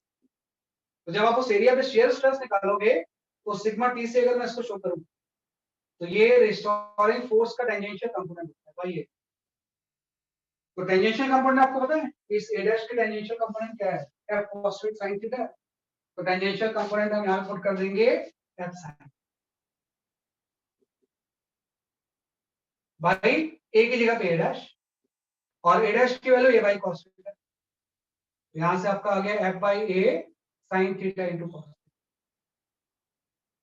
है ना? f बाई a इंटू क्या गया इसलिए आपका sin theta into cos theta. Excuse me आप सर, इसके मतलब सर आप क्या दिक्कत? वो वाला वापस बता सकते हैं, वो एफ कॉस थीटा वाला? कुछ नहीं है कि भाई आपने इस एरिया के ऊपर फोर्स एफ लग रहा है, तो अगर ये एंगल थीटा होगा तो ये वाला एंगल थीटा होगा, एफ का ये वाला कंपोनेंट एफ cos थीटा हो जाएगा। तो ए डैश जिस पे आपको स्ट्रेस निकालना है उसके परपेंडिकुलर तो ये एफ cos थीटा हो गया ना। तो जो टेंसाइल में लेते हैं वो परपेंडिकुलर कंपोनेंट लेते हैं ना, तो एफ cos थीटा हो गया डिवाइड बाय जिस एरिया में निकालना है वो ए डैश, और ए डैश की value a by cos theta है। ए डैश की जो वैल्यू है वो a बाई cos थीटा है, वो यहाँ पे कर देंगे। ये आ गया टेंसाइल। शेयर में टेंजेंशियल कंपोनेंट लेते हैं तो f sin थीटा होगा भाई ए डैश की value a by cos theta होगा। साइड से लग रहा है तो फोर्स दुगना नहीं हो जाएगा? कहाँ पे? यानी कंसेप्ट थोड़ा सा लॉज ऑफ मोशन आप याद रखो, थोड़ा सा आपने गलत कंसेप्ट यूज कर, आज जाके पढ़ना इसके बारे में, कई बार डिस्कस कर, दुगना नहीं होता है, उतना ही रहता है। यहाँ पे f by a sin theta into cos theta into 2/4 है ना, और ये जो 2 sin थीटा cos थीटा होगा इसको sin 2 थीटा लिख सकते हैं। तो यहाँ से आपका आ जाएगा f by 2a into sin 2 theta. तो ये आपका टेंजेंट वो स्ट्रेस हो जाएगा, shear। तो इसका आंसर ये आ गया, टेंसाइल इतना होगा, shear सॉरी टेंसाइल इतना होगा और shear इतना, सही। 2 sin 2 थीटा होगा। बड़ा पॉपुलर क्वेश्चन है ये, इसी से टेंसाइल और उसके में फर्क पता चलता है। What is the difference between the longitudinal and shear? तो इस एरिया में हम लॉन्गिट्यूडनल भी निकाल सकते हैं और इस एरिया में हम shear भी निकाल सकते हैं। लॉन्गिट्यूडनल में एरिया के परपेंडिकुलर कंपोनेंट वाला फोर्स यूज होगा और इसमें टेंजेंशियल कंपोनेंट। ये जस्ट हमने थोड़ा सा इसको डिफाइन किया इस वापस। तो that is all for today. कल इसी का हाई लेवल हम क्लास वो वाला क्वेश्चन एक बार और दिखा दो, पिछले वाला। सी और डी पार्ट भी था। सी और डी आप कर लो, अब तो आपको पता चल गया यार साइन थीटा cos थीटा का फंक्शन है। यस तो मैक्सिमम तब होगा जब cos थीटा मैक्सिमम। सर एक सेकंड, आप क्वेश्चन वापस दिखा सकते हो? दोनों क्वेश्चन में दिखाता हूँ। ये तो ए पार्ट था, बी पार्ट था, सी और डी पार्ट तो आपका फिर मैथमेटिक्स आ गई ना कि भाई cos थीटा का तो फंक्शन है, जब थीटा मैक्सिमम होगा cos थीटा मैक्सिमम होगा तो उस टाइम भी मैक्सिमम, जब sin थीटा मैक्सिमम होगा तभी मैक्सिमम, उसको एंगल आ जाएगा। मैं भी क्वेश्चन दिखाता हूँ, पहले इसको लिख लो।